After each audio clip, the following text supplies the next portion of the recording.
प्यारे साथियों, नमस्कार, स्वागत, आभार, अभिनंदन आपका हमारे इस प्यारे से ऑनलाइन लर्निंग प्लेटफॉर्म विद्यागुल पर।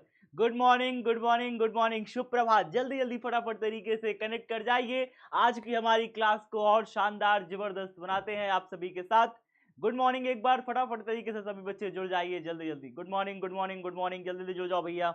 Good morning, good morning, good morning, good morning, good morning, good morning, good morning, Chhoti good morning, Vandana good morning, Khushi good morning, good morning, Rohit good morning, good morning Ashish, good morning, good morning Mohit, good morning Kajal, good morning सभी साथियों को, good morning, good morning Chandni, good morning Vicky, good morning Rupesh, good morning सभी साथियों को। आप सभी साथियों को बहुत सारा गुड मॉर्निंग। जल्दी जल्दी कॉपी पेन निकाल लीजिए। आज की क्लास को और ज़्यादा तरीके से, शानदार तरीके से, ज़बरदस्त तरीके से नोट करते हुए आगे बढ़ते हुए चलेंगे। हम सभी साथी समझते हुए, चीज़ों को पढ़ते हुए आगे बढ़ते चले जाएंगे। ठीक है, तो फटाफट कॉपी पेन निकाल लीजिए, स्टार्ट करी जाए फिर आज की क्लास। क्या कहते हो? हाँ, तो चलो भैया, आज जो हम लोग आज पढ़ेंगे, आपके अपने सौरभ भैया जो आज पढ़ाने वाले हैं। तो क्या पढ़ाने वाले हैं सौरभ भैया आज? आज हम लोग इलेक्ट्रॉनों का अपवाह वेग एवं प्रतिरोधकता का उद्गम देखेंगे। पहले इलेक्ट्रॉनों का अपवाह वेग तो समझ लें कि होता क्या है। ठीक है, ड्रिफ्ट वेलोसिटी अंग्रेजी में कहते हैं अपवाह वेग को, और प्रतिरोधकता यानी रेजिस्टिविटी। इस सारी चीज़ों को आज हम लोग समझेंगे, क्या होता है, कैसे होता है। तो चलिए प्यारे बच्चों, स्टार्टिंग देखते हैं कि आज हम लोग क्या क्या करेंगे। तो आज हम लोग वीआई ग्राफ के बारे में जानेंगे। आज हम लोग समझेंगे प्रतिरोध क्या होता है। आज हम लोग ओमीय और अनोमीय के बारे में जानेंगे। और आज हम लोग जानेंगे मुक्त इलेक्ट्रॉन की यादृच्छिक व अपवाह वेग। इतनी सारी चीजें आज हम लोग जानने वाले हैं प्यारे बच्चों।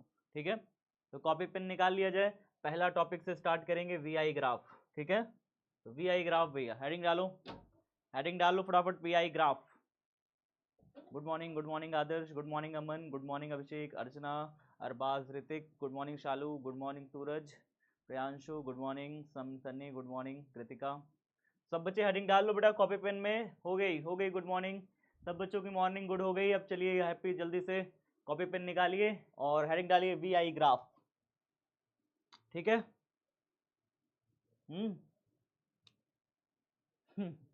सर मेरा नाम लीजिए।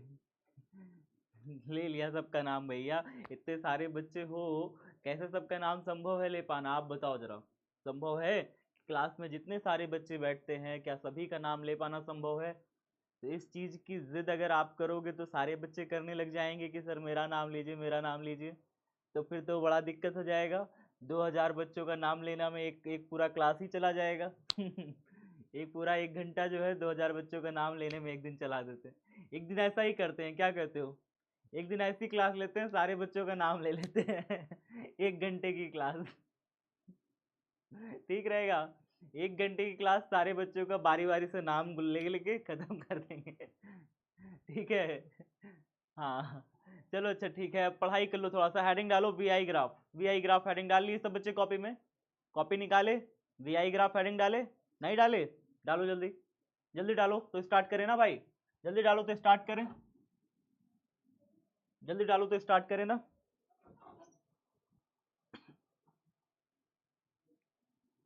डाल ली, हो गया सर। चलिए अल्फिना हो गया, चलो फिर आज स्टार्ट करते हैं।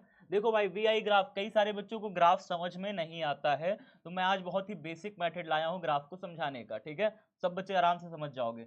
मान लो कि एक तार है, एक तार है, इस तरीके से एक तार है, और इस तार में हमने क्या किया है ना, ये तार किसी भी चीज का बना हो सकता है। मान लो कि चांदी का बना हुआ है। किसका बना हुआ है? चांदी का बना हुआ तार है। और फिर हम उसके बाद यहाँ पे क्या जोड़ दे रहे हैं? एक अमीटर जोड़ दिया। अमीटर क्या करेगा बेटा? अमीटर क्या करेगा? विद्युत धारा को नापेगा। ठीक है, आगे मैंने इसके क्या जोड़ दिया? आगे मैंने इसके जोड़ दिया एक बल्ब जोड़ दिया, बल्ब जोड़ दिया, ऐसे ऐसे करके एक बल्ब जोड़ दिया। ठीक है, और आगे नीचे जोड़ दिया एक बैटरी। क्या जोड़ दिया? एक आगे बैटरी ऐसे लगा के जोड़ दिया। बैटरी से जोड़ दिया तो बैटरी क्या करेगी? बैटरी से निकलेगी धारा, बैटरी से निकलेगी धारा, और धारा निकल के जाएगी और किसको जलाएगी? बल्ब को हमारे जलाएगी। तो यहाँ से निकल के आई करंट बैटरी के पॉजिटिव टर्मिनल से। हमेशा याद रखिए, चाहे अगर मैं करंट की बात करूं, यानी कि क्या बात करूं? करंट की, धारा की बात करूं, तो धारा याद रखिए हमेशा कहां से निकलती है? हमेशा बैटरी के पॉजिटिव टर्मिनल, जो धनात्मक सिरा होता है ना, प्लस वाला सिरा होता है, वहां से हमेशा सिर्फ करंट निकलती है, आई धारा निकलती है। ठीक है, तो यहाँ से करंट निकल रही है, धारा निकल रही है, और धारा आगे जाके आगे जाके आगे जाके आगे जाके पहले अमीटर के अंदर घुसी, तो धारा का मापन हो गया, कितना एम्पियर की करंट बह रही है पता चल गया हमें। और फिर उसके बाद ये बल्ब में गई और बल्ब को इसने जला दिया, ठीक है, बल्ब जलने लग गया, ठीक है। तो इतनी सारी चीजें हुई, इतनी सारी घटनाएं हुई और फिर उसके बाद धारा घूम के वापस आई, बैटरी के नेगेटिव टर्मिनल में प्रवेश कर गई। तो इतनी बात सबको समझ में आई कि धारा कैसे चल रही है। तो यहाँ पे पॉजिटिव टर्मिनल से धारा निकलती है, घूम के जाई, चांदी का तार है ये, पूरा का पूरा तार किसका बना है, चांदी का बना है। कल एक बच्चे ने मुझे प्रश्न पूछा था कि सर अगर चांदी सबसे अच्छा सुचालक है, चांदी का प्रतिरोध सबसे कम होता है, तो हम चांदी का उपयोग क्यों नहीं करते। बेटा अगर हम लोग चांदी का तार अपने घरों में लगा लेंगे, पूरा जो वायरिंग होता है घर में जितना भी तार का इस्तेमाल होता है, आपको अगर एक पंखा भी चलाना है तो तार का जरूरत होता है, आपको एक पंखा चलाना है, एक बल्ब जलाना है तो तार का जरूरत पड़ता है कि नहीं, तार लेकर के आप प्लग में खोसते हो तब जाकर के आपका पंखा बल्ब ये सारी चीजें चलती हैं घर में।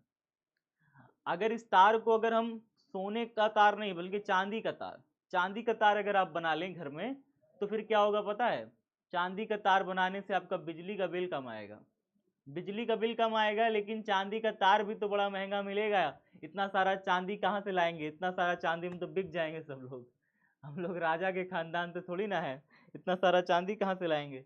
तो चांदी के तार का इस्तेमाल करने से बिजली का बिल कम आएगा, क्योंकि चांदी के तार में विद्युत धारा के लिए प्रतिरोध कम होता है, बहुत कम प्रतिरोध लगाता है। अभी हम बात करेंगे आगे उसके बारे में डिटेल से, तो परेशान नहीं होना, ठीक है। तो अभी हम इसके बारे में डिटेल से बात करेंगे, फिलहाल अभी तक समझिए कि हमने यहाँ एम्पियर लगाया, अमीटर लगाया है, यहाँ से हम वोल्टेज लगा रहे हैं, बैटरी लगा रहे हैं, तो ये वोल्टेज की बैटरी लगा रखी है V वोल्टेज की, और यहाँ से हमारा पूरा करंट निकल रहा है, इसमें धारा मापी में गया, ये धारा मापी कहते हैं, अमीटर कहते हैं, दोनों कहते हैं, ठीक है। तो हम इसे अमीटर कह रहे हैं, अमीटर कह रहे हैं, ठीक है। तो अमीटर में गया, अमीटर में जाने के बाद ये बल्ब को जलाया और फिर उसके बाद इधर चलाया। चलो भैया, अगर पहले बार मैंने वोल्टेज लगाया, बैटरी का मान लो वोल्टेज लगाया, 1 वोल्ट की बैटरी लगाई, 1 वोल्ट की बैटरी लगाई, और जो हमारा करंट निकल के आया वो भी 1 एम्पियर निकल के आया, पहली कंडीशन। दूसरी कंडीशन है, हमने 3 वोल्ट की बैटरी लगाई और जो हमारा करंट निकल के आया वो भी 3 एम्पियर का ही नपा, मतलब यहाँ पे हमने 3 वोल्ट की बैटरी लगाई तो यहाँ 3 एम्पियर की करंट हमें दिखाने लग गया। चलो सर ये भी समझ में आ गया। तीसरी बार हमने 5 वोल्ट की बैटरी लगाई और हमारा 5 एम्पियर की करंट बहने लग गई। सर इतनी बात समझ गए। अब इसे ग्राफ में कैसे दिखाएंगे, तो ग्राफ हम इसका ऐसे खींचते हैं प्यारे बच्चों, देखिएगा ध्यान से ग्राफ कैसे खींचा जाता है। तो ग्राफ में एक सिंगल लाइन ऐसे सीधी, ठीक है, उसके बाद एक लाइन ऐसे, 2 लाइन आप इसमें खींच लीजिए। अब उसके बाद देखिएगा ध्यान से कैसे क्या हो रहा है, सिस्टम को देखिए। ये वाली जो लाइन है, ये वाली, ये आपकी एक्स अक्ष कहलाती है, आप सभी जानते होंगे ये एक्स अक्ष कहलाती है और ये वाई अक्ष कहलाती है, ठीक है। अब एक्स अक्ष में ना हमेशा दिखाई जाती है धारा, धारा दिखाई जाती है बेटा, धारा दिखाई जाती है। और वाई अक्ष में क्या दिखाया जाता है, वोल्टेज या विभव या विभवांतर, जो भी आप कह लीजिए। बैटरी के लिए विभवांतर, विभवांतर दिखाते हैं। तो विभवांतर दिखाते हैं हम कहाँ पे, वाई अक्ष में दिखाते हैं, और एक्स अक्ष में किसे दिखाते हैं, धारा आई को दिखाते हैं, धारा आई को दिखाते हैं। क्या इतनी बात सबको समझ में आ गई। तो चलिए अब हम इसमें दिखाना शुरू करते हैं। ये वाला जो पॉइंट होता है बेटा, ये जीरो कहलाता है, ये 0 0 होता है जहाँ पे काटती हैं दोनों अक्ष। उसके बाद हम एक्स अक्ष पे बना रहे हैं 1, बना रहे हैं 2, बना रहे हैं 3, बना रहे हैं 4, बना रहे हैं 5, बना रहे हैं 6, बना रहे हैं 7, इस तरीके से हमने बना दिया। इसमें भी हमने बना दिया इसी तरीके से, 1 बना दिया, 2 बना दिया, 3 बना दिया, 4 बना दिया, 5 बना दिया, 6। चलिए सर समझ गए। अब इसमें जो है ना पॉइंट देखिए, 1 और 1 का पॉइंट कहाँ लगेगा, जब वोल्टेज भी 1 हो और धारा भी 1 हो, जब वोल्टेज भी 1 हो और धारा भी 1 हो, हम कहाँ पे पॉइंट लगाएंगे, देखिएगा ध्यान से। धारा कहाँ पे 1 है, यहाँ पे 1 है, वोल्टेज कहाँ पे 1 है, यहाँ पे 1 है, तो इन दोनों के सामने, मतलब इसके सामने यहाँ चले जाइए, इसके सामने यहाँ, इसके सामने यहाँ, यहाँ पे काट रहे हैं तो यहाँ पे बना दिया, पॉइंट यहाँ लग गया। समझ में बात आई, कहाँ पे पॉइंट लगेगा, 1 और 1, वोल्टेज भी 1 धारा भी 1, तो धारा कहाँ 1 है, यहाँ पे 1 है, तो इसके सामने ऐसे चले जाइए। वोल्टेज कहाँ पे 1 है, वोल्टेज देखो कहाँ पे 1 है, यहाँ पे है, तो इसके सामने हम ऐसे चले जाए, तो यहाँ पे हमने पॉइंट मार दिया, यहाँ पे ऐसे। सबको समझ में आया ये पॉइंट कहाँ लगा, 1 1 के सामने, 1 1 के सामने मतलब यहाँ पे लगेगा, यहाँ पे लगेगा ये पॉइंट, ये वाला पहला वाला यहाँ लग गया पॉइंट। दूसरा वाला देखिए, 3 वोल्ट 3 एम्पियर, 3 वोल्ट 3 एम्पियर, भैया कहाँ लगेगा, 3 वोल्ट 3 एम्पियर इसके सामने लगेगा, मतलब 3 वोल्ट 3 एम्पियर, धारा तो इधर आ गई 3 वोल्ट और 3 वोल्ट इधर आ गया, तो 3 एम्पियर 3 वोल्ट यहाँ पे, कहीं यहाँ पे पॉइंट लगेगा बताओ, कहीं यहाँ पे पॉइंट लगेगा बताओ। इतनी बात सबको समझ में आ गई। चलो आगे देखो, 5 वोल्ट 5 एम्पियर कहाँ लगेगा भैया? 5 वोल्ट 5 एम्पियर, 5 के आगे जाएंगे, 5 के आगे जाएंगे, 5 से इधर भी आगे जाएंगे, इधर जाके जाएंगे, यहाँ पे कहीं काट देगा, तो हम इसको मिटा देंगे, ये वाले पॉइंट को, इसको मिटा देंगे, इसका कोई काम नहीं है। बाकी हम इस पॉइंट को रख लेंगे, पॉइंट को रख लेंगे, बाकी चीज़ों को हटा देंगे। अब इन तीनों पॉइंट को मिलाते हुए एक रेखा खींचिए, इन तीनों पॉइंट को मिलाती हुई एक रेखा खींचिए, सीधी रेखा। देखिए एक ऐसी सीधी रेखा जो इन तीनों पॉइंट को मिला रही हो, देखा आपने? एक ऐसी सीधी रेखा खींची, एक ऐसी सीधी रेखा खींची जो तीनों पॉइंट को मिला रही है। बात समझ में आ रहा है? क्या हो गया, इतना लंबा चौड़ा मैसेज किसका था जी? मैं पढ़ भी नहीं पाया, चला गया ऊपर।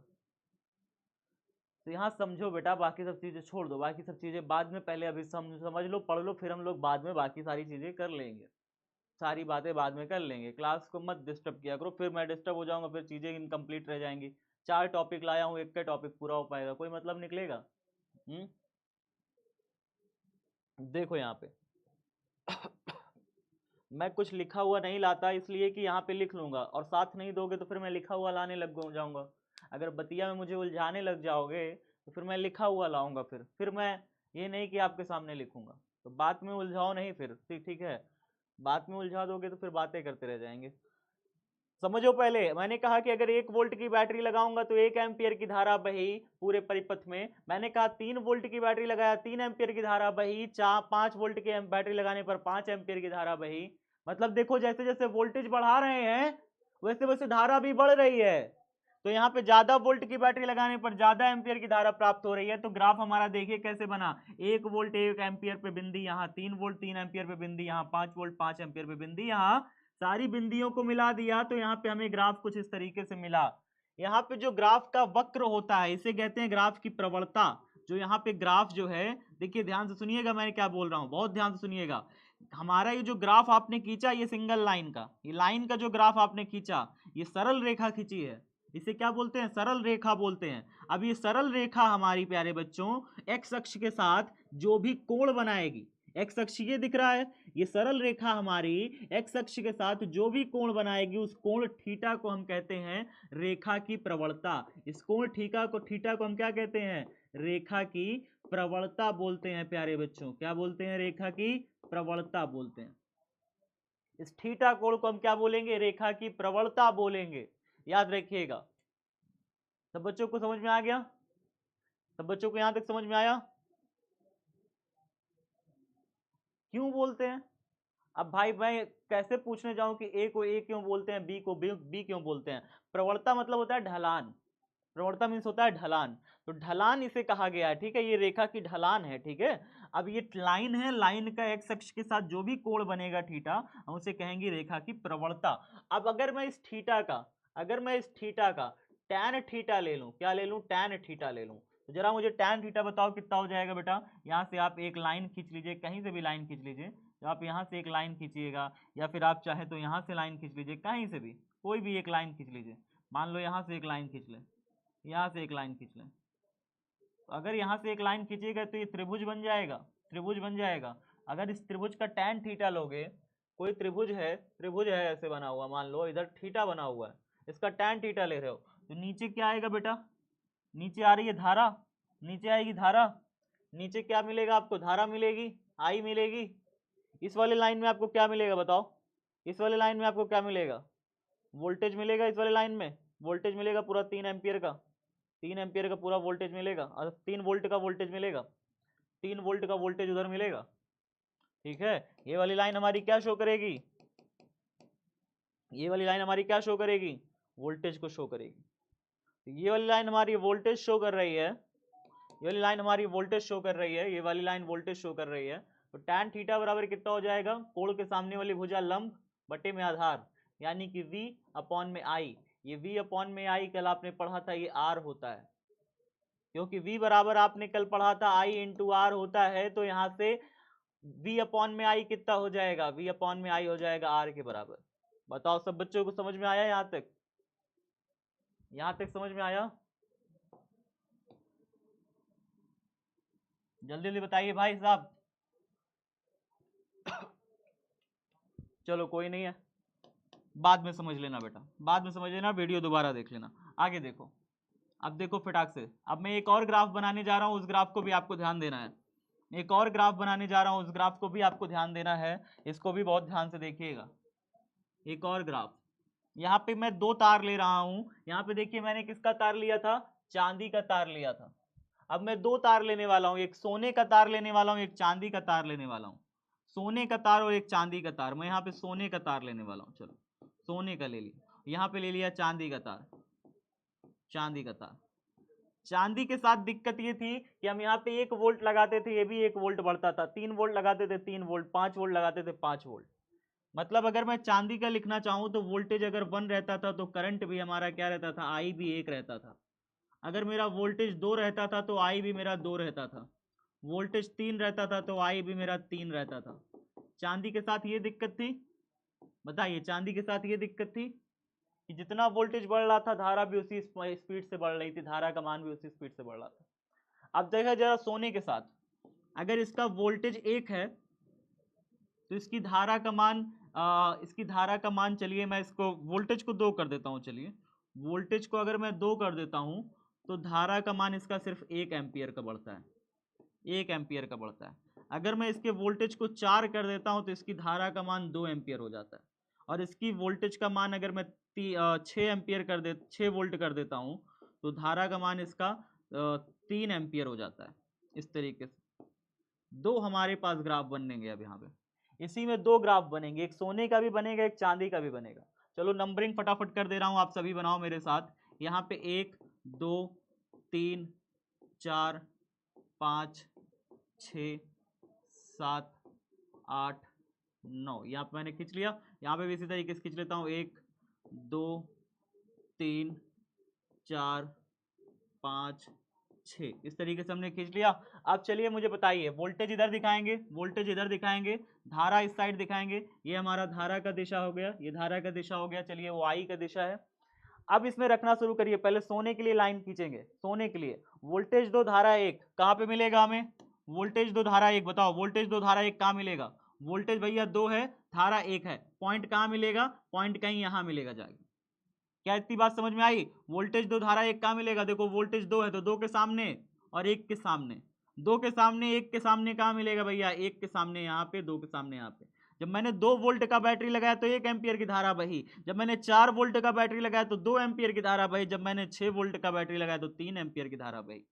तो मैंने 3 अलग अलग डाटा निकाल लिए और तीनों को मैं यहाँ पे रख रहा हूँ। तो 4 वोल्ट की बैटरी लगाने पर क्या हो रहा है भाई, 4 वोल्ट की बैटरी लगाने पर 2 एम्पियर की धारा बह रही है। कहाँ पे भैया, 2 एम्पियर यहाँ पे है, तो इसके सामने बनेगा, इसके सामने ऐसे खिंच जाएगा।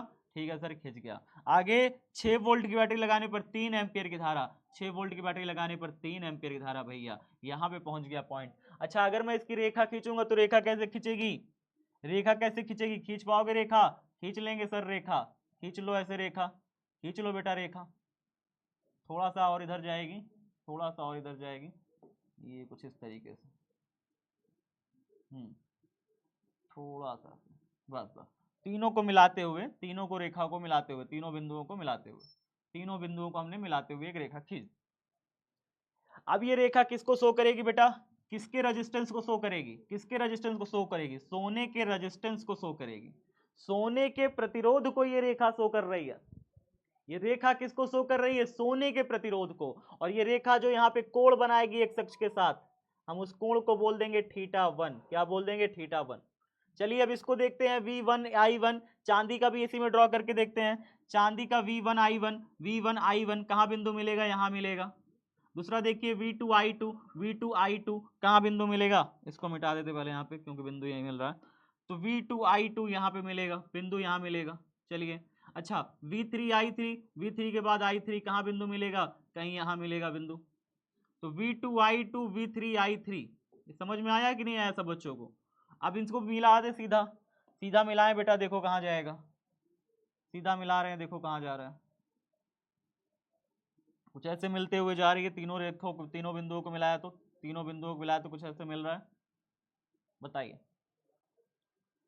एक हमारा है सोने के लिए, एक हमारा है सोने का और एक हमारा है चांदी का, एक हमारा है चांदी का, एक सोने का बना है और एक चांदी का बना है, दो लाइन हमने खींची, एक सोने की लाइन खींची, एक चांदी की। ये वाला जो है बेटा, ये देखो ज्यादा कोण बना रहा है कि ये वाला ज्यादा कोण बना रहा है? कौन सा ज्यादा कोण बना रहा है, ये वाला कि ये वाला? आप मुझे बताओ, सोने वाला ज्यादा कोण बना रहा है कि चांदी वाला ज्यादा कोण बना रहा है? कमेंट बॉक्स में थोड़ा बताओ, सोने वाला ज्यादा कोण बना रहा है कि चांदी वाला? गोल्ड बना रहा है ज्यादा, ज्यादा कोण सिल्वर बना रहा है। अच्छा, सोना चांदी नहीं, गोल्ड और सिल्वर। अंग्रेजी मीडियम के हो गया तुम लोग, हिंदी मीडियम क्यों ना जी? तो यहाँ पे ये बताओ मुझे, इसको मैं डाटा को हटा दे रहा हूँ, आप बस मुझे इतना बताओ कि गोल्ड वाला जो है आपका सोना वाला ज्यादा बना रहा है कोण कि चांदी वाला बना रहा है? तो आप कहोगे, इस डाटा को मैं जरूरत नहीं समझ रहा, हटा दिया। मैंने कहा भैया ये जो θ1 इसको बोल दिया और ये बड़े वाले को इसको मैंने θ2 बोल दिया। मैंने कहा ये ज्यादा कोण बना रहा है और ये कम कोण बना रहा है। दिख रहा है ज्यादा कोण, वो ऊपर है, जितना ज्यादा ऊपर होगा उतना ज्यादा कोण बनेगा, जितना नीचे होगा उतना कम कोण बनेगा। तो नीचे ये कम है तो ये कम कोण बना रहा है, ज्यादा ऊपर है तो ज्यादा कोण बना रहा है। मतलब यहाँ पे जो θ1 है वो ज्यादा है, θ2 कम है। अब जिसका ऊपर ज्यादा होता है ना, मतलब जो ज्यादा कोण बनाता है प्यारे बच्चों, उसका रेजिस्टेंस उतना ही ज्यादा होता है, और जो कम कोण बनाता है उसका रेजिस्टेंस कम होता है। कम कोण जो बनाता है उसका रेजिस्टेंस कम होता है। माने चांदी का जो रेजिस्टेंस है वो क्या होगा, कम होगा, और सोने का रेजिस्टेंस क्या होगा, ज्यादा होगा। क्या आप इतनी बात समझ पाए? चांदी का रेजिस्टेंस कम होगा, सोने का रेजिस्टेंस ज्यादा होगा। चांदी का प्रतिरोध जो है हमारा, चांदी का प्रतिरोध क्या है, कम होगा, सोने का प्रतिरोध ज्यादा होगा। जो ज्यादा ऊपर रहेगी लाइन उसका प्रतिरोध ज्यादा रहेगा, जो कम नीचे रहेगी, मतलब जो नीचे रहेगी लाइन उसका प्रतिरोध कम, जो ऊपर रहेगी लाइन उसका प्रतिरोध ज्यादा। इतना जान लीजिए, ग्राफ में जो ऊपर लाइन रहे उसका प्रतिरोध ज्यादा, जो नीचे लाइन रहे उसका प्रतिरोध कम। और एक बात जान लीजिए, जिस धातु का प्रतिरोध जितना, यहां पे लिख दे रहा हूं मैं, जिस धातु का प्रतिरोध जितना कम होता है, जितना कम होता है, जितना कम होता है, कॉमा, वह उतनी ही श्रेष्ठ चालक होती है। श्रेष्ठ चालक होती हैं। श्रेष्ठ चालक मतलब क्या, उनके अंदर से विद्युत धारा का प्रवाह आसानी से हो जाता है, वह उतनी श्रेष्ठ चालक होती हैं, अर्थात उनसे होकर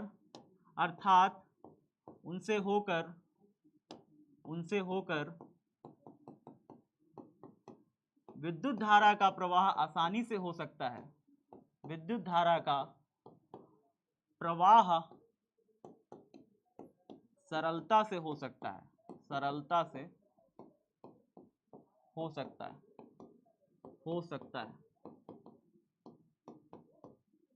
बताओ जरा, यहां तक बात समझ में आई? मैंने क्या लिखा, मैंने देखो क्या लिखा, मैंने दो ग्राफ बनाए बेटा, एक सोने का बनाया, एक चांदी का बनाया। त्रिशा समझ गई, बाकी और बताओ। शैलो, स्लो पढ़ाई है सर।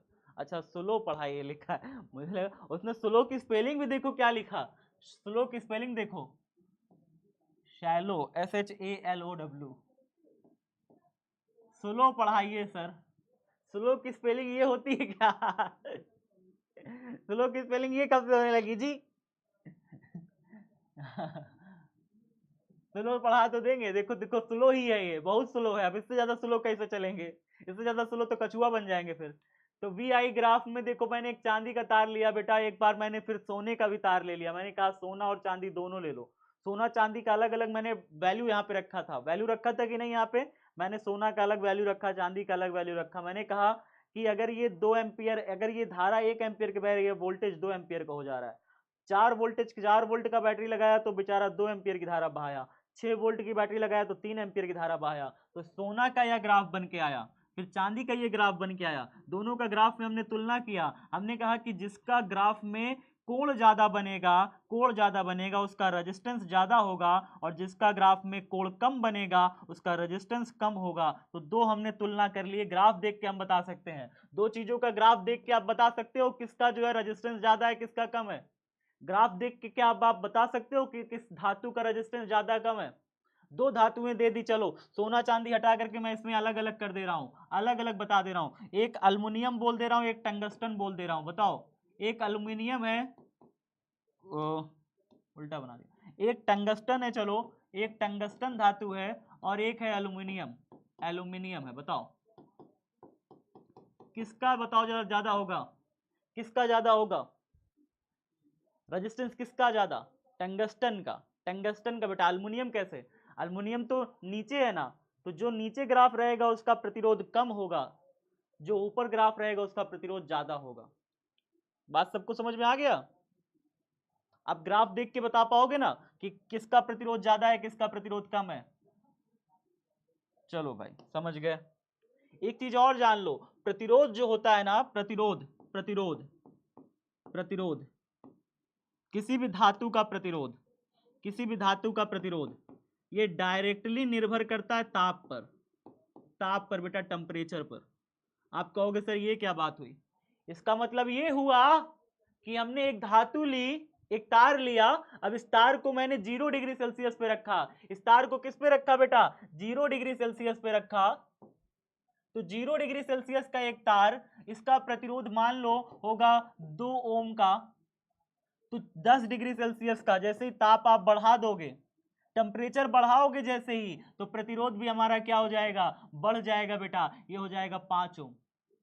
वही तार है, सेम तार है, उसी तार को अगर आप 0 डिग्री सेल्सियस पर रखते हैं, कम ताप पे रखते हैं, तो कम ताप पे कम प्रतिरोध, और अगर इसका ताप बढ़ा दिया 10 डिग्री सेल्सियस, ताप बढ़ा के कर दिया 0 से 10 डिग्री सेल्सियस, ताप बढ़ा दिया और बढ़ा दिया और गर्म किया 100 डिग्री सेल्सियस कर दिया, तो इसका प्रतिरोध और ज्यादा बढ़ जाएगा। यानी 5 से कितना हो जाएगा? मान लो ये हो गया 50 ओम।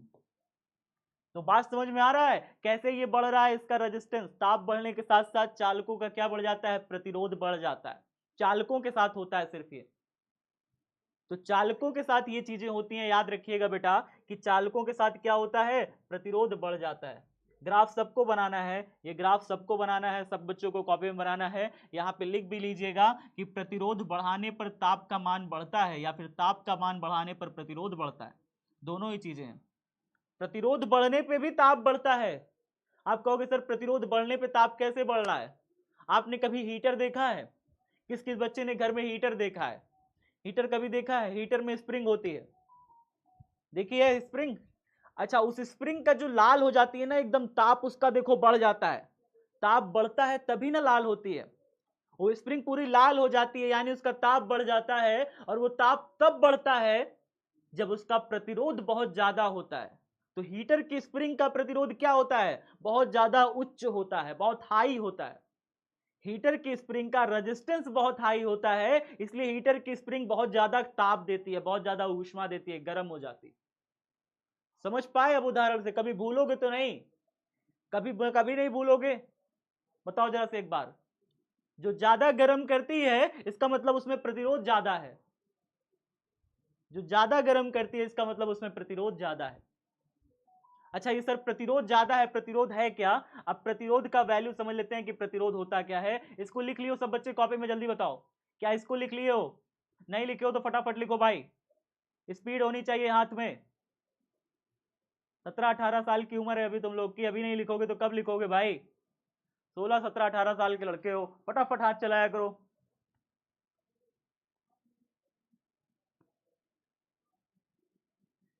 हो गया? चलो आगे देखते हैं। अगला है हमारा प्रतिरोध। हेडिंग डालिए सब बच्चे, प्रतिरोध अंग्रेजी में कहते हैं रेजिस्टेंस। रेजिस्टेंस बेटा डालो फटाफट, हेडिंग डालो सब बच्चे, रेजिस्टेंस कॉपी में डालो जल्दी से। हो गया? चलो अब हेडिंग इसकी पहले एक बार परिभाषा हो जाए, फिर उसके बाद इसका काम करते हैं। पहले इसकी परिभाषा हो जाए। चालक द्वारा, लिखते चलो फिर, चालक द्वारा विद्युत धारा के मार्ग में। अच्छा कई सारे बच्चे मुझे मैसेज करके पूछ रहे हैं सर वैद्युत और विद्युत एक ही होता है क्या? कई सारे बच्चे मुझे मैसेज कर रहे हैं डेली और कह रहे हैं सर वैद्युत कहीं लिख रहे हैं, कहीं आप विद्युत लिख रहे हैं, एक ही होता है क्या? एक ही होता है महाप्रभु, ठीक है परेशान ना हो, एक ही होता है दोनों। चालक द्वारा विद्युत धारा के मार्ग में, विद्युत धारा के मार्ग में, विद्युत धारा के प्रवाह के मार्ग में, ऐसे लिखते हैं, विद्युत धारा के प्रवाह के मार्ग में, प्रवाह के मार्ग में, मार्ग में लगाए गए अवरोध को क्या कहते हैं? लगाए गए अवरोध को, चालक द्वारा विद्युत धारा के प्रवाह के मार्ग में लगाए गए अवरोध को चालक का प्रतिरोध कहते हैं। चालक का प्रतिरोध कहते हैं। क्या कहते हैं भाई? प्रतिरोध कहते हैं। प्रतिरोध कहते हैं, खड़ी पाई। तो प्रतिरोध क्या हो गया? समझ में आ गया भाई? प्रतिरोध क्या हो गया? ठीक है। अब इसे ग्रीक अक्षर, ग्रीक एक भाषा होती है, ग्रीक अक्षर ओमेगा से प्रदर्शित करते हैं। इसे ग्रीक अक्षर ओमेगा से प्रदर्शित करते हैं। कहीं अगर लिखा हो 4 ओम, यानी कि उसका रेजिस्टेंस का मात्रक दिया हुआ है, ठीक है, इसके ग्रीक अक्षर ओमेगा से इसके मात्रक को प्रदर्शित करते हैं। ऐसे होना चाहिए, ओमेगा से इसके मात्रक को प्रदर्शित करते हैं। इसके मात्रक ऐड कर लो बेटा, इसके मात्रक को प्रदर्शित करते हैं, मात्रक को प्रदर्शित करते हैं।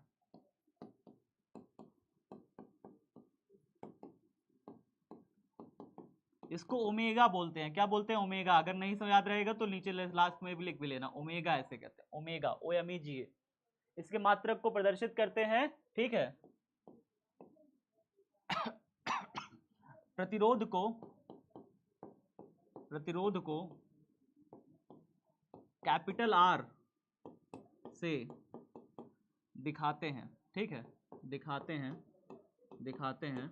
चलो, इस प्रकार प्रतिरोध को कैपिटल R से दिखाते हैं, प्रतिरोध को कैपिटल R से, इसके मात्रक को ओमेगा से प्रदर्शित करते हैं और प्रतिरोध को कैपिटल R से दिखाते हैं, ठीक है, प्रतिरोध को कैपिटल R से दिखाते हैं। चलिए, इतनी बात समझ में आ गई। अच्छा, और क्या बात इसमें समझानी थी? इसका मात्रक लिख लो बेटा, मात्रक लिख लो, विमा लिख लो, आता है परीक्षा में। तो मात्रक इसका क्या हो जाएगा?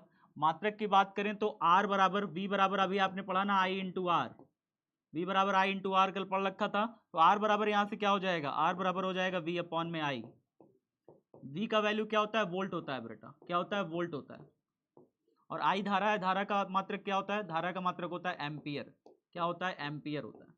तो धारा का मात्रक एम्पियर, V का मात्रक वोल्ट, तो वोल्ट प्रति एम्पियर बना किसका मात्रक? रेजिस्टेंस का मात्रक वोल्ट प्रति एम्पियर बना। रेजिस्टेंस का मात्रक वोल्ट प्रति एम्पियर बराबर यही किसके होता है? यही बराबर किसके होता है बेटा? ओम के। ओम, ठीक है, ऐसे शो करते हैं। इसका सिंबल को ओमेगा कहते हैं और ये ओम कहलाता है। जो जॉर्ज साइमन ओम थे, उनके नाम पर रेजिस्टेंस का मात्रक रख दिया गया था। रेजिस्टेंस के मात्रक को उनके सम्मान में उनके नाम पर रख दिया गया था, जॉर्ज साइमन ओम के नाम पर, जिन्होंने ओम का नियम की खोज करी थी। उन्हीं के नाम पर ही इसका प्रतिरोध का मात्रक भी रख दिया गया था, ओम। यानी वोल्ट प्रति एम्पियर बोलिए चाहे ओम बोलिए, एक ही चीज है। चाहे वोल्ट प्रति एम्पियर बोलिए चाहे ओम बोलिए, एक ही चीज है भाई। बात समझ में आ रहा है सब बच्चों को? एक बार रिपीट कर रहे हैं, ध्यान से देखिए। ग्राफ दोनों बनाना है बाबू, दोनों बनाना है ग्राफ दोनों बनाना है कॉपी में आपको, ठीक है। ये वाला ग्राफ लिख लीजिएगा, 2 चालकों हेतु, 2 चालक, अगर इसमें लिख सकते हो कोने में तो लिख लीजिएगा 2 चालक हेतु। ये 2 चालक के लिए लगा है, ये 2 चालक तार के लिए ग्राफ बना है। ये सिंगल चालक के लिए बना हुआ है। अगर एक इकलौता चालक हो तो फिर ग्राफ ये बनेगा, और अगर एक से ज्यादा चालक हो, 2 चालक हो, तो ये ग्राफ बनेगा, ठीक है। तो यहाँ पे 2 ग्राफ बन गया। आप इसको ऐसे भी दिखा सकते हो कि यहाँ पर एक ये जो है सोने के लिए, एक चांदी के लिए मैंने ग्राफ बना दिया, 2 अलग अलग चालकों के लिए बना लिया। यही ग्राफ ताप के भी ऊपर बन सकता था। माने इसको हम टेम्परेचर 1 कहते, इसको टेम्परेचर 2 कहते, 2 अलग अलग टेम्परेचर पे भी बन सकता था। ये ज्यादा टेम्परेचर है, ये कम टेम्परेचर है। ज्यादा टेम्परेचर पर प्रतिरोध ज्यादा रहेगा, कम टेम्परेचर पर प्रतिरोध कम रहेगा। ये कम प्रतिरोध को दर्शाएगा, ये ज्यादा प्रतिरोध को दर्शाएगा। तो अगर टेम्परेचर ज्यादा बढ़ाए हो, T1 का वैल्यू अगर आपने ज्यादा कर रखा है, T2 कम है हमारा, तो हमारा जो प्रतिरोध है वो ज्यादा हो जाएगा, और दूसरा जो है ये वाले का प्रतिरोध कम रहेगा। तो आप एक ही चालक के 2 अलग अलग तापमान के बारे में बात कर सकते हो इस ग्राफ के द्वारा। मान लो एक चांदी ही लिया, उसको हमने गर्म कर दिया, ठंडा कर दिया, तो गर्म करोगे तो उसका ताप बढ़ेगा, ताप बढ़ेगा उसका, तो ये वाला ग्राफ बनेगा। ताप बढ़ा तो उसका प्रतिरोध क्या हो जाएगा? बढ़ जाएगा। ताप घटा, देखो ताप घटा ताप घटा, नीचे आया ना, ये वाली लाइन नीचे है ना, ताप घटा, प्रतिरोध इसका घट जाएगा। एक ही चालक के अलग अलग तापमान पे भी प्रतिरोध निर्भर करता है, और अलग अलग चालकों की भी बात कर सकते हो इस ग्राफ से। मान लो इसको सोने का तार ले लिया, इसको चांदी का तार ले लिया, दो अलग अलग तारों में ही कंपेयर कर लिया, तो भी ग्राफ इसी काम करता है, तो भी ग्राफ ये काम करता है। एक ही ग्राफ दो अलग अलग काम करता है, एक ही ग्राफ दो अलग अलग काम करता है। तापमान के लिए भी यही लागू होता है, और अलग अलग वस्तुओं के लिए भी, अलग अलग चालकों के लिए भी। इसको नहीं भी लिखोगे चलेगा, बस आप इतना जानते रहो, इतना जानते रहो जितना चीजें लिखी है, ठीक है, जितनी चीजें लिखी है इसको लिख लो। ये लिख लिया सबने, ये लिखा कि नहीं लिखा? ये लिखा, रेजिस्टेंस प्रतिरोध भाई, प्रतिरोध लिख लिया। चालक द्वारा विद्युत धारा के प्रवाह के मार्ग में लगाए गए अवरोध, ये क्या बात होती है? प्रतिरोध मतलब क्या होता है, समझो बेटा। प्रतिरोध मतलब होता क्या है? प्रतिरोध मतलब होता है अवरोध, यानी रुकावट पैदा करना। प्रतिरोध मतलब क्या होता है? रुकावट पैदा करना, जाने ना देना। विद्युत धारा देखो, तार में विद्युत धारा यहां से यहां जाना चाहती है, विद्युत धारा ए बिंदु ये है, बिंदु बी ये है। कोई इंसान यहां से यहां जाना चाह रहा हो, लेकिन कोई इंसान खड़ा होकर बीच में रोक रहा हो, कह रहा हो ऐसे कैसे चले जाओगे, ऐसे कैसे चले जाओगे मेरे रहते हुए। तो हर चालक में, दुनिया में जितना भी चालक है, सोना चांदी तांबा कांपर जितना भी एल्युमिनियम जो भी है, दुनिया में जितना भी चीज है, वो सब अपने अंदर से होकर के विद्युत धारा को प्रवाहित होने नहीं देना चाहते, कुछ ना कुछ प्रतिरोध लगाते हैं, बॉडी कुछ ना कुछ विरोध करती है। उसी विरोध के गुण को हम क्या कहते हैं? प्रतिरोध कहते हैं प्यारे बच्चों। तो किसी भी बॉडी द्वारा जो विरोध का गुण आता है कि हम अपने अंदर से तो होके नहीं जाने देंगे भाई, हम अपने अंदर से होके विद्युत धारा को नहीं गुजरने देंगे, विरोध करेंगे हम। नॉर्मल सी बात है, हर बॉडी विरोध करेगी। क्या लोहा चाहेगा कि हम अपने अंदर से विद्युत धारा गुजरने दें? नहीं चाहेगा, वो भी कुछ ना कुछ विरोध करता है, उसके अणु भी कुछ ना कुछ विरोध करते हैं, लड़ाई होती है, झगड़ा होता है। अब किसी के भी टेरिटरी में घुस जाइएगा, किसी के भी इलाके में घुस जाइएगा, क्या वो चाहेगा कि हमारे इलाके का राजा हम तुमको बना दे उठा के? विरोध तो होगा ना, लड़ाई तो होगी वहां पे। तो यहाँ लड़ाई होती है। अंदर वाला जो चालक है, ये क्या करता है? अपने अंदर से होकर के धारा को गुजरने से, अपने अंदर से होकर धारा को गुजरने से क्या करता है? विरोध करता है। इसलिए इस चालक के इस गुण को, यानी विरोध करने का जो गुण है ना, इस गुण को हम कहते हैं प्रतिरोध। बताओ समझ में आ गया? विरोधी गुण क्या होता है? प्रतिरोध होता है। इसे ग्रीक अक्षर ओमेगा से इसके मात्रक को प्रदर्शित करते हैं, और प्रतिरोध को आर से दिखाते हैं। मात्रक इसका V बराबर I इंटू आर, वी बराबर आर बराबर हो जाएगा V अपॉन में I, V हो गया वोल्ट, I हो गया एम्पियर, और वोल्ट प्रति एम्पियर को ओम से प्रदर्शित करते हैं, ओम कहते हैं, ठीक है, वोल्ट प्रति एम्पियर को ओम से दिखाते हैं, ठीक है। अब इसके मात्रक की बात करा जाए, अब इसका विमा की बात करा जाए, तो इसका विमा लिख लीजिए बेटा, इसका विमा लिख लीजिए। विमा हो जाएगा इसका Ml2T-3A-2। याद कर लो बेटा, विमा बहुत पूछता है एग्जाम में, Ml2T-3A-2। ठीक है, इसका विमा लिख लो बेटा, और सब लोग कॉपी में लिख लो फटाफट। Ml2T-3A-2 इसका विमा हो जाएगा। अगला आगे बढ़े, आगे बढ़े, जल्दी बताओ, आगे बढ़ा जाए, बैक करें, हो गया सर, नो कहे नो भाई। इसको कर लिए सब लोग, नहीं किए तो स्क्रीनशॉट लो बेटा, हमें आगे बढ़ना है। स्क्रीनशॉट लो, तुम स्लो हो तो तुम्हारे चक्कर में सारे बच्चे क्यों स्लो रहे हैं बताओ? इसको करो, आगे बढ़ो, इसका स्क्रीनशॉट लो, इसका स्क्रीनशॉट लो, इसका स्क्रीनशॉट लो, इसका स्क्रीनशॉट लो। बाबू तुम स्लो हो ना, बाद में लिखना तुम फिर, ठीक है। ओमीय और अनोमीय परिपथ, अपने आप में सुधार करो, अपनी स्पीड को बढ़ाओ क्लास में, ठीक है। ओमीय और अनोमीय परिपथ क्या होता है? सबसे पहले हेडिंग डालेंगे ओमीय परिपथ क्या होता है। ओमीय क्या होता है? ओमीय पदार्थ भी कहते हैं, ओमीय परिपथ भी कहते हैं, कहीं कहीं ओमीय पदार्थ लिखा होगा, ठीक है। चलिए ओमीय पदार्थ के बारे में थोड़ा सा जानते हैं। हेडिंग डालिए ओमीय पदार्थ, सब बच्चे हेडिंग डालिए फटाफट, सारे बच्चों की हेडिंग डल जानी चाहिए।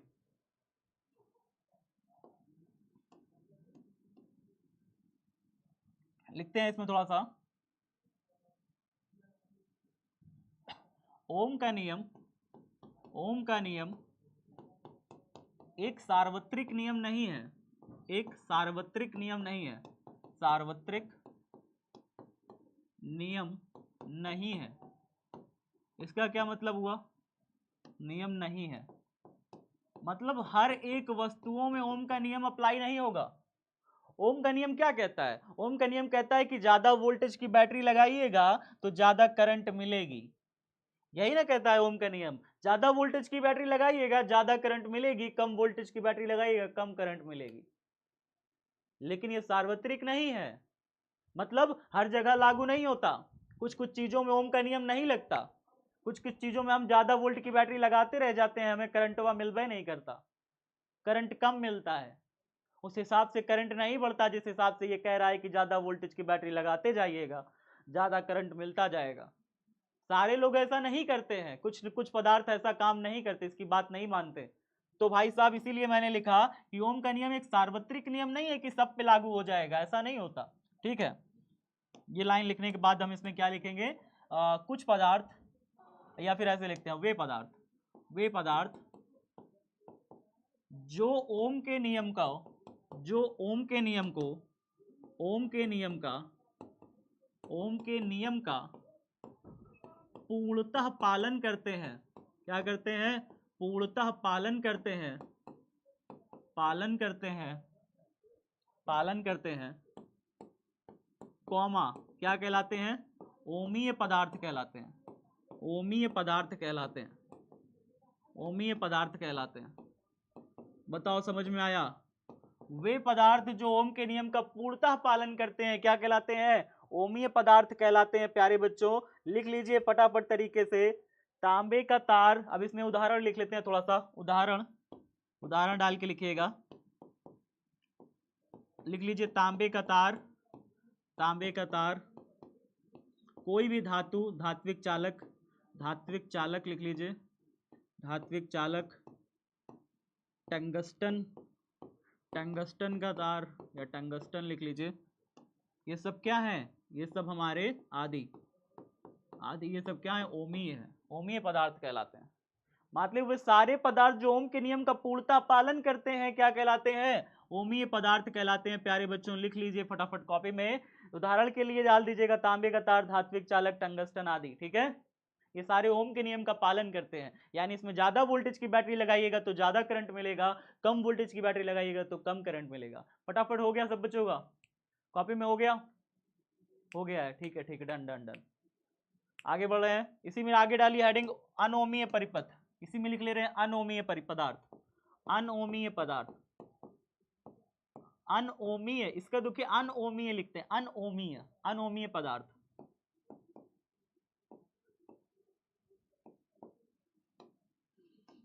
वे सारे पदार्थ, वे पदार्थ या परिपथ, या परिपथ, कई सारे बच्चों को परिपथ नहीं पता क्या होता है, मैं अभी परिपथ के बारे में बताऊंगा। सर्किट कहते हैं इंग्लिश में, सर्किट। वे पदार्थ या परिपथ जो ओम के नियम का, जो ओम के नियम का, ओम के नियम का पालन नहीं करते, पालन नहीं करते, नहीं करते हैं, क्या कहलाते हैं प्यारे बच्चों? क्या कहलाते हैं? अनोमीय पदार्थ कहलाते हैं, अनोमीय पदार्थ कहलाते हैं, अनओमीय पदार्थ कहलाते हैं। भैया ये पालन नहीं करते ओम के नियम का, कहलाते हैं। डायोड वाल्व इसका उदाहरण होता है, डायोड वाल्व इसका उदाहरण होता है। और क्या क्या उदाहरण है भैया इसका? लिखो सब बच्चे फटाफट। हो गया सब बच्चों का? टॉर्च का बल्ब उदाहरण में इसमें डाल देते हैं, कुछ चीज़ों को, कुछ चीज़ें उदाहरण में डाल देते हैं। उदाहरण लिखिए, जैसे क्या क्या चीज़ें उदाहरण में आ जाएंगे इसमें? एक आ जाएगा टॉर्च का बल्ब, टॉर्च का बल्ब। एक हो जाएगा प्यारे बच्चों डायोड वॉल्व, डायोड वॉल्व। और एक होता है ट्रांजिस्टर, ट्रांजिस्टर। तीन चीज़ें आती हैं इसमें, तीनों चीज़ें आपको मॉडर्न फिजिक्स में जो लास्ट चैप्टर है ना, 14 चैप्टर में ये तीनों के बारे में पढ़ाऊंगा। ठीक है, 14 चैप्टर में ये तीनों क्या क्या चीज़ें होती हैं सबके बारे में पढ़ाया जाएगा। ये तीनों चीज़ टॉर्च का बल्ब, डायोड वॉल्व और ट्रांजिस्टर क्या क्यों नहीं पालन करते हैं इसके बारे में पढ़ाया जाएगा। तो फिलहाल अभी इतना लिख लीजिए, काम की चीज़ है। जो पदार्थ ओम के नियम का पालन करते हैं वो ओमी, और जो नहीं करते वो अनोमी है। हो गया सब बच्चों का? बताओ जल्दी जल्दी। अब ये कौन सी बात हुई सर, आपका शादी हो गया, ये कौन पूछ रहा है जी? अब ये कौन पूछ रहा है सर आपका शादी हो गया? हमको करने नहीं है, हमको शादी करने नहीं है। टेंशन बहुत होती है यार, बहुत टेंशन है जीवन में, शादी वादी कर लो तो तुमको नहीं पता है? तुम लोग तो बढ़िया आराम से जिंदगी जी रहे हो। हाँ, टेंशन बहुत होती है लाइफ में फिर। मैं सीधा कहता हूँ भाई, मौत आ जाए शादी ना हो पर बहुत टेंशन है लाइफ में यार। एक कम टेंशन है, एक और आ जाएगी टेंशन देने वाली। जीवन में ऐसे ही कम टेंशन है, एक और टेंशन देने वाली को बुला लाए। हो गया ये सब कुछ? बताओ जरा से फटाफट। ये सब कुछ हो गया? ओमीय परिपथ अनोमीय, भैया यहाँ पे 1 और 2 डाल देते तो ज्यादा अच्छा लगता। 1 और 2 डाल देते ना तो अच्छा लगता, ओमीय और अनोमीय। ठीक है, तो सीधा सीधा फंडा है, उदाहरण डाल करके खत्म करो। किसमें आ जाता है बेटा? ये लघुत्तरी में तुमसे 2 नंबर में प्रश्न पूछ लेता है बेटवा कि ओमी और अनोमीय परिपथ में अंतर बताइए। ये लघुत्तरी प्रश्न में पूछ लेता है, ओमी और अनोमीय परिपथ में अंतर बताइए। तो लिख लोगे कि नहीं लिख पाओगे? बताओ जरा से। लिख लोगे सर? अच्छा, अगर ओमीय का ग्राफ बनाओ ना, ओमीय का ग्राफ, ओमीय का ग्राफ तो ऐसे सीधा बनता है। ओमीय का ग्राफ माने इसमें वोल्टेज और धारा में बिल्कुल सीधा रिलेशन होता है कि भैया वोल्टेज बढ़ेगा धारा बढ़ेगी। वो अनोमीय वाले पालन नहीं करते हैं, अनोमीय वाले पालन नहीं करते, तो इनका जो ग्राफ होता है ना, इनका ग्राफ थोड़ा ऐसे बनता है, ऐसे कुछ ऐसे बनेगा। मतलब धारा बढ़ रही, वोल्टेज बढ़ रहा है, धारा नहीं बढ़ रही, ऐसे ग्राफ बनता है तिरछा खिंच के। तो अनोमी का ग्राफ भी ऐसे तिरछा मिर्छा ऐसे बन जाएगा, ऊपर से आकर के नीचे से होकर के, सीधा नहीं रहेगा कहीं भी। तो सीधा लाइन नहीं मिलेगी अनोमी में जब ग्राफ खींचेगा, क्योंकि ओम का नियम का पालन नहीं करते ना ये लोग। समझ में आ गया? अनोमी का ग्राफ और ओमी का ग्राफ बगल में अगर छोटा सा कोने में बना लोगे तो मजा आ जाएगा। छोटा सा कोने में बना लोगे ओमी और अनोमी का ग्राफ तो अच्छा लगेगा। ठीक है, ओमी का बना लीजिए ये वाला ग्राफ। इसमें आई धारा इधर दिखाते हैं, वी इधर दिखाते हैं, आप सबको पता है ये बात। तो इसको आई और वी दिखाने की जरूरत नहीं पड़ती, आप बस ऐसे बना लो कि भाई इधर वाला वी हो, इधर वाला आई हो गया, उधर वी हो गया, वो तो जानते ही हो। सब बच्चों का हो गया? डन हो गया? आगे बढ़े, आगे बढ़ा जाए? चलो भाई आगे हो जाए फिर। स्क्रीनशॉट ले लो, जिन बच्चों का नहीं हुआ स्क्रीनशॉट ले लो, घर में करना बेटा। मुक्त इलेक्ट्रॉनों का यादृच्छिक और अपवाह वेग, ये क्या चीज होता है सर? यादृच्छिक और अपवाह वेग। कल यादृच्छिक वेग तो बता दिया था आपको, कल यादृच्छिक वेग बता दिया था, नहीं याद है? फिर से बता देते हैं, फिर से बता देते हैं। चलो कोई बात नहीं सर, कल मैंने आपको एक कहानी सुनाई थी, कल मैंने आपको एक छोटी सी कहानी सुनाई थी, उस कहानी को फिर से आज दोहराएंगे हम लोग। और उस कहानी में थोड़ा सा और, कल मैंने बताया था कि भाई साहब एक स्कूल है और इस स्कूल में कुछ बच्चे हैं, और वो बच्चे जो आगे बैठते हैं वो तो मास्टर साहब की नज़र में रहते हैं, लेकिन पीछे वाले जो है ना बच्चे, वो बड़े शरारती हैं। वो जो है भाग जाते हैं। वो क्या होते हैं बेटा? भाग जाते हैं। मैंने सोडियम का उदाहरण लिया था, मैंने कहा था सोडियम में भैया 11 होते हैं परमाणु। अब 11 परमाणुओं की खासियत यही है कि भाई साहब केंद्र में 11 हमारे प्रोटॉन हो जाएंगे, बाकी जो है हमारा विभिन्न कक्षाएं जो भी होंगी, अलग अलग जो कक्षाएं लेंगे हम इसमें। चलो एक कक्षा हमने मान ली, एक कक्षा हमने मान ली ये वाली। अब इस कक्षा की खासियत क्या है? इसमें 2 प्रोटॉन होते हैं, मतलब 2 इलेक्ट्रॉन होते हैं जो कक्षा में घूमते रहते हैं। दूसरी कक्षा हमने मानी, इसमें 8 होते हैं। कितने होते हैं बेटा? 8 होते हैं। दूसरी कक्षा में क्या होंगे? 8 होंगे। एक ये हो जाएगा, एक ये हो जाएगा, एक ये हो जाएगा, एक यहाँ पे आएगा और एक यहाँ पे आएगा। 4 5 6 और यहाँ पे आ गया 7 और यहाँ पे आ गया 8। 8 टोटल होते हैं हमारे इलेक्ट्रॉन्स। ठीक है, और यहाँ पे एक होता है बाहर, क्योंकि 8 और 2 10 और एक बचता है, बाहर हो गया। सब बच्चों को यहाँ तक स्पष्ट है ना? ये सबको स्पष्ट है ना? ये जो बाहर एक है क्यों है? 11 सोडियम का परमाणु क्रमांक होता है, 11 प्रोटॉन होते हैं, 11 इलेक्ट्रॉन होते हैं सोडियम में। तो इसका स्ट्रक्चर कुछ इस तरीके से बनता है कि अंदर वाले भीतरी में एक जो कक्षा होती है उसमें 2, उसके बाहर 8 और फिर सबसे बाहर 1 इलेक्ट्रॉन घूमता रहता है। क्योंकि ये नाभिक कैसा होता है? धनावेशित होता है, पॉजिटिव होता है। नाभिक पूरा पॉजिटिव होता है, धनावेशित होता है। तो धनावेशित नाभिक इन इलेक्ट्रॉनों पर क्या लगाता है? विद्युत आकर्षण बल लगाता है। लेकिन विद्युत आकर्षण बल लगाता है, लेकिन जो सबसे बाहर होता है बेचारा, जो सबसे दूर होता है इलेक्ट्रॉन, ये वाला बाहरी कक्षा वाला इलेक्ट्रॉन, बाहरी कक्षा वाले इलेक्ट्रॉन पर सबसे कम बल लगता है, जिसके कारण अगर मैं इनको कुछ चीजें दूं, जैसे कि मैं इन्हें रगड़ दूं किसी से घर्षण द्वारा, या फिर मैं विद्युत क्षेत्र लगा दूं, कहीं पे भी विद्युत क्षेत्र लगा दूं इसके ऊपर, या फिर मैं और क्या कर सकता हूं, या तो फिर मैं इसे ऊष्मा दे दूं, ताप दे दूं, बाहर से ऊर्जा दे दूं, ऊष्मा दे दूं, ताप दे दूं, बाहर से ऊर्जा दे दूं, गर्म कर दूं, हीट दे दूं, तो भी क्या हो जाता है बेटा, तो भी अपनी कक्षा को छोड़ करके बाहर निकल जाता है। लेकिन ये सिर्फ कक्षा को छोड़ के बाहर निकलता है, पदार्थ को छोड़ के नहीं जाता, पदार्थ के भीतर ही रहता है। और पदार्थ के भीतर अगर ये रहता है तो मान लो ये तार है बेटा, मान लो ये तार है, ये तार हमने मान लिया, ये तार हमने पूरा मान लिया, ये क्या एक तार है, चालक तार हमने बना लिया, ये चालक तार है। अब इस चालक तार के अंदर ये इलेक्ट्रॉन जो बाहर निकलेगा, ये इलेक्ट्रॉन जो बाहर निकलेगा, ये इलेक्ट्रॉन इसी चालक तार में घूमता रहेगा अंदर अंदर, बहुत सारे, क्योंकि ये पदार्थ मेरा जो चालक तार है ये बहुत सारे परमाणुओं से मिलकर बना होगा। हमारा जो पदार्थ है, मान लो ये पेन है, क्या इस पेन में एक ही परमाणु है? एक ही परमाणु क्या इतना बड़ा है? नहीं, बहुत सारे लाखों करोड़ों परमाणुओं से मिलकर ये पेन बनी हुई है।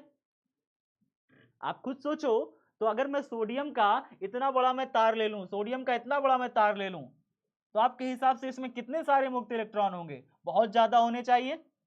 कहोगे सर कितना ज्यादा होना चाहिए, मुझे पता तो चले कितना ज्यादा होता है सर। इसमें इसमें 1 मीटर क्यूब आयतन में, 1 मीटर क्यूब आयतन में 10 की घाते 29 इलेक्ट्रॉन होते हैं, 10 की घाते 29 इलेक्ट्रॉन। याद रखिए कितना ज्यादा होता है 1 मीटर क्यूब आयतन। 1 मीटर क्यूब आयतन समझ पाए क्या होता है? मतलब लंबाई 1 मीटर, चौड़ाई 1 मीटर और ऊंचाई 1 मीटर। अगर लंबाई 1 मीटर, चौड़ाई 1 मीटर, ऊंचाई 1 मीटर का एक बक्सा बना लिया जाए तो उसके अंदर कितना इलेक्ट्रॉन होगा? 10 की घाते 29 इलेक्ट्रॉन होगा। सब बच्चों को इतना बात समझ में आया? जल्दी कमेंट बॉक्स में बताइए, क्या सब बच्चों को यहां तक समझ में आया क्या वो बात मैंने कही?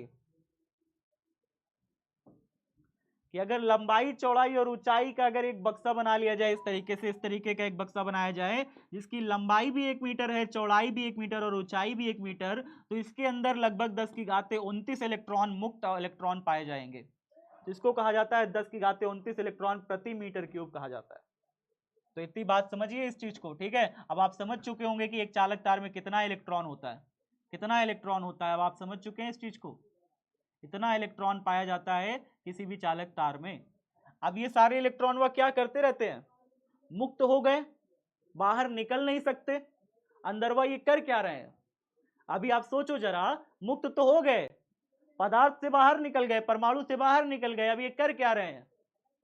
ये इलेक्ट्रॉन सब एक दूसरे से टकराते रहते हैं।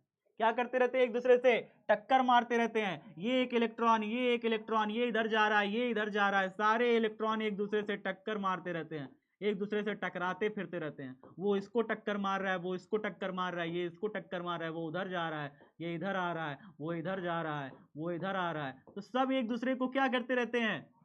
टक्कर मारते रहते हैं। इलेक्ट्रॉनों में यहाँ पे टक्कर होती रहती है। तो इस चीज को समझिएगा, इलेक्ट्रॉनों में यहाँ टक्कर होगी। अब भाई एक कहावत नहीं सुनी आपने कि खाली बैठे हो कुछ किया करो, खाली बैठे हो कुछ किया करो, फिर से उसे तोड़ करके फिर से उधेड़ के फिर से सिया करो। ठीक है, अब ये इलेक्ट्रॉन बेचारे करें क्या? अंदर खाली बैठे हैं, सब घूम टहल रहे हैं, है ना। तो घूम टहल रहे हैं तो फिर ये क्या करते रहते हैं? एक दूसरे को टक्करे मारते रहते हैं बेचारे। ठीक है, अब यहां पे आता है कंसेप्ट, कुछ टर्म है, उन टर्म को समझना है। कुछ टर्म को समझिएगा, कुछ टर्म को समझिएगा बेटा। अगर अभी ये एक दूसरे को टक्कर मार रहे हैं तो इसकी कुछ चाल तो होगी। आप खुद बताओ, अगर एक बॉल दूसरी बॉल से टकरा रही है तो इसकी कुछ चाल तो होगी ना, कि बिना चाले से टकरा रही है? अगर चाल नहीं होगी तो रुकी हुई होगी। एक दूसरे से टकरा रही है मतलब इसमें कोई चाल है।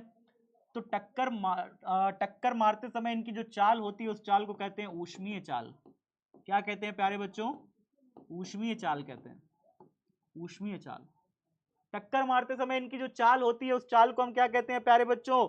ऊष्मीय चाल कहते हैं। याद रखिएगा, बहुत ध्यान से याद रखिएगा। अच्छा सर कितनी होती है ऊष्मीय चाल? इनकी चाल कितनी होती है? इनकी चाल होती है 10 की घाते 5 मीटर प्रति सेकंड। कितनी ज्यादा चाल है भाई, 10 की घाते 5, तो ये 1 लाख मीटर 1 सेकंड में चाल मारते हैं टक्कर। बिल्कुल 1 लाख जो है मीटर पर सेकंड। अब सोचो इनकी कितनी तेजी से चल रहे होंगे, ये अंदरवा कितनी तेजी चल रहे होंगे। इतनी तेजी, sir sir sir sir sir sir sir, देख रहे हो कितनी तेजी से एक दूसरे से टकरा रहे हैं अंदर। 1 लाख मीटर पर सेकंड की स्पीड से ये चल रहे हैं, एक दूसरे को अंदर टक्कर मार रहे होंगे। अब बताओ, इनकी चाल को हम क्या कहते हैं? ऊष्मीय चाल कहते हैं। सब बच्चों को इतनी बात समझ में आ गया कि नहीं आया बताओ? ये सारे मुक्त इलेक्ट्रॉन निकल तो गए चालक परमाणु से तो निकल गए, लेकिन पदार्थ से नहीं निकले, पदार्थ के भीतर ही हैं और एक दूसरे को टक्कर मारते रहते हैं, एक दूसरे को टक्कर मारते रहते हैं। फिर से क्या? रिपीट? रिपीट? इसमें क्या रिपीट करना है भाई? इसमें रिपीट करना है? मैंने रिपीट कर दिया, चलो फिर से देख लो। ये परमाणु है, सोडियम है, 11 इलेक्ट्रॉन है इसमें, 11 इलेक्ट्रॉन अलग अलग कक्षा में घूम रहे हैं। बाहर वाली कक्षा का जो इलेक्ट्रॉन होता है वो कम विद्युत आकर्षण बल का अनुभव करता है, वो बाहर चला जाता है। कल भी तो ये बात बताए थे, कल की क्लास नहीं किए थे क्या? कल की क्लास किए होगे तो पता होगा ना कि बाहर वाली जो कक्षा का इलेक्ट्रॉन है वो बाहर चला जाता है, उस विद्युत आकर्षण बल का कम अनुभव होता है। अच्छा, वो बाहर तो चला गया इलेक्ट्रॉन, लेकिन वो इलेक्ट्रॉन अभी परमाणु से बाहर नहीं निकला। जैसे कल मैंने उदाहरण दिया था आपको कि भाई कोई बच्चा क्लास से तो निकल गया लेकिन स्कूल से नहीं निकल पाया, स्कूल से नहीं निकल पाया, तो ये परमाणु से बाहर निकल गया, पदार्थ से नहीं निकला। पदार्थ के भीतर ही है वो, चालक तार के भीतर ही है वो, लेकिन अपने परमाणुओं से निकल गए, अपनी कक्षाओं से निकल गए। अच्छा, अब इधर इधर ये टकरा रहे हैं, एक दूसरे से टक्कर मार रहे हैं, एक दूसरे को कहीं भी टक्कर मार रहे हैं, तो इनकी जो चाल होगी उस चाल को कहेंगे ऊष्मीय चाल। और कमरे के ताप पर, ये जो आप देख रहे हो चाल इसकी, ये कमरे के ताप पर है, कमरे के ताप पर, कमरे के ताप पर, कमरे का जो टेम्परेचर होता है उस ताप पर इनकी चाल इतनी होती है। मतलब क्या हुआ? अगर मैं इसको गर्म कर दूंगा तो ये ज्यादा तेजी से चलने लगेंगे। कमरे के ताप पर अगर इतना टेम्परेचर से इतनी चाल से चल रहे हैं तो क्या इसको मैं गर्म कर दूंगा तो और तेजी से चलेंगे? बिल्कुल बेटवा, गर्म करोगे तो और तेजी से चलेंगे, गर्म करोगे और तेजी से चलेंगे। तो बात समझ रहे हो? ऊपर दुई ठो है लेकिन समझ में नहीं आ रहा है।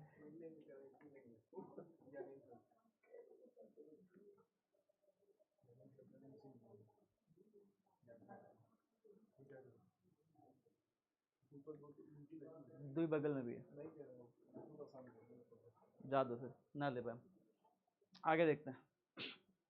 हमारे ऑपरेटर साहब हैं, वो कह रहे हैं कि जो है क्लास छोड़ दीजिए सर, दूसरे टीचर के भी है, तो हम कहा कि अब क्या करा जाए। तो इसको अभी के लिए रहने दें, कल के लिए पढ़ाएं, फिर कल के लिए स्टार्ट करेंगे, अभी के लिए छोड़ दें? क्या कहते हो? कल कर लें फिर? इतना आज के लिए रहने दें? क्लास है ना, यहाँ क्लास लगनी है किसी टीचर की, किसी दूसरे टीचर की क्लास लगनी है। छोड़ देते हैं, जाने देते हैं किसी के ऊपर आज। कल लंबी ले लेंगे, कल थोड़ा सा लंबी ले लेंगे, आधे घंटे की एक्स्ट्रा खींच देंगे, उसमें क्या है, अपना तो डेली का है। हाँ, तो ठीक है, तो कल थोड़ा सा लंबी क्लास ले लेंगे, कोई दिक्कत नहीं, आज अपने इतना ही समझो, ठीक है। फिलहाल इसकी जो चाल होती है उसे ऊष्मीय चाल कहते हैं। अभी डायग्राम मत बनाना, अभी कुछ मत बनाना, इसको मत अभी करना, बस हेडिंग डाल लेना, कल इसको कराएंगे डिटेल में, कल इसको डिटेल में समझेंगे, ठीक है। अभी बस हेडिंग डाल लेना इसको बस। तो चलिए फास्ट ट्रैक रिवीजन में रिवीजन करते हैं। सब बच्चे अब जल्दी जल्दी कमेंट बॉक्स में बताओ मुझे कि क्या आप सभी बच्चों को प्रतिरोध समझ में आया? प्रतिरोध, प्रतिरोध क्या होता है? विरोध करने का गुण होता है, विरोध करने का, विरोध का गुण होता है प्यारे बच्चों, प्रतिरोध, ठीक है। अच्छा, किससे शो करते हैं? आर से शो करते हैं। मात्रक क्या होता है इसका? ओम होता है। किससे शो करते हैं ओम को? ओमेगा से दिखाते हैं, ओमेगा से। इसका ग्रीक अक्षर लेटर होता है ओमेगा। जैसे मीटर को एम से नहीं दिखाते, मीटर को एम से दिखाते हैं, लेकिन प्रतिरोध को बोलते ओम है, दिखाते ओमेगा से।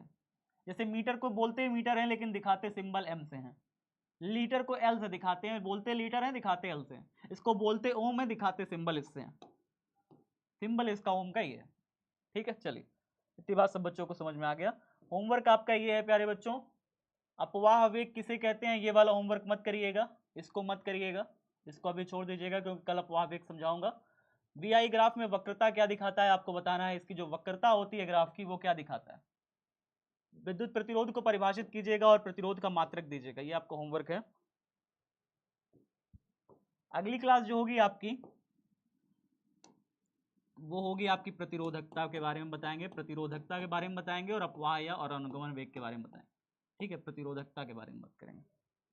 तो प्यारे बच्चों, बिहार बोर्ड साइंस विद्याकुल कल की क्लास मेरी जरूर देखिएगा, यूट्यूब पे जो आपकी क्लास थी, बहुत ही शानदार क्लास कल की मैंने ली थी आपके लिए। पूरे के पूरे 8 चैप्टर, जो बच्चों ने नहीं देखी है वो 8 चैप्टर का पूरा मात्रक विमीय सूत्र जो आया था सब कुछ छाट के लाग लेकर के आया हूं। तो कल की क्लास जाके जरूर देखिएगा प्यारे बच्चों, बहुत इंपॉर्टेंट आपके लिए, इंपॉर्टेंट है आपके लिए, इंपॉर्टेंट है वो क्लास। तो उसको दबा करके स्क्रीनशॉट लीजिएगा या फॉर्मूला लिख करके कहीं सामने लगा लीजिएगा टेबल पे, तो आप उसे बार बार देखते रहिएगा, रिवीजन करते रहिएगा। ऐसी क्लास पूरे यूट्यूब पर किसी टीचर ने इतना मेहनत करके कंटेंट नहीं छाटा होगा। तो जा करके उसे देखिएगा, लिखिएगा और अच्छा नंबर लाइएगा, तो मज़ा आ जाएगा। तो धन्यवाद, जुड़े रहे हमारे हुंकार बैच के साथ। लव यू एवरीवन, ख्याल रखिएगा, bye bye, tata, take care.